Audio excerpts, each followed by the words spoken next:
મિત્રો, પતિ પત્ની વચ્ચે છૂટાછેડા થઈ ગયા બાદ બાળક અંગેનો ખૂબ મોટો પ્રશ્ન રહેતો હોય છે।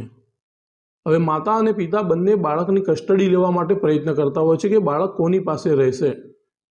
હવે ત્યારે તે સંજોગોમાં કોર્ટ શું નિર્ણય કરતી હોય છે, કોર્ટ શું ધ્યાનમાં લેતી હોય છે, તે આપણે સમજવું જરૂરી છે। સૌથી પહેલાં એ કે કોર્ટ માતા કે પિતાની પસંદગી નથી કરતી। માતાને બાળક સોંપવું કે પિતાને બાળક સોંપવું એ કોર્ટનો વિષય જ નથી। કોર્ટ બાળકનું વેલફેર ઓફ ચાઇલ્ડ જોવે છે કે બાળકનું ભવિષ્ય કોની જોડે સુરક્ષિત છે, બાળકનું શિક્ષણ કેવી રીતે થશે, બાળકનું ભવિષ્ય કેવી રીતે સુધરશે, બાળકને વાતાવરણ સારું કેવી રીતે મળશે, તે જોતી હોય છે।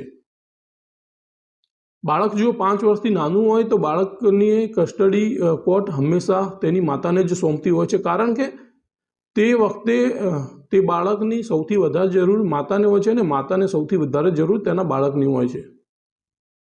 બીજું એ કે જો બાળકની કસ્ટડી માતાને સોંપી દે પણ કોર્ટને એવું લાગે કે માતા જોડે ભવિષ્ય સુરક્ષિત નથી બાળકનું, તો તેવા સંજોગોમાં તેના પિતાને પણ કસ્ટડી સોંપી શકે છે। અને જ્યારે પિતા જોડે પણ સુરક્ષિત ન લાગતું હોય તો તેના દાદા દાદીને પણ કસ્ટડી સોંપી શકે છે।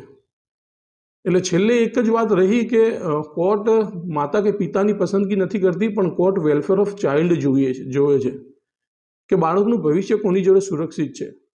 બાળક જો 10 વર્ષથી ઉપરનું હોય તો બાળકના વિચારો પણ કોર્ટ લેતી હોય છે કે બાળક કોની જોડે રહેવા માંગે છે।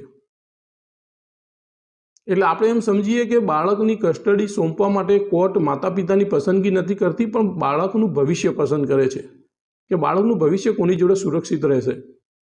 તો આવા જ કાયદાના વિડીયો જોવા માટે મિત્રો ચેનલને સબસ્ક્રાઇબ કરી લેજો, ફેસબુકને ફોલો કરી લેજો અને ઇન્સ્ટાગ્રામને પણ ફોલો કરી લેજો।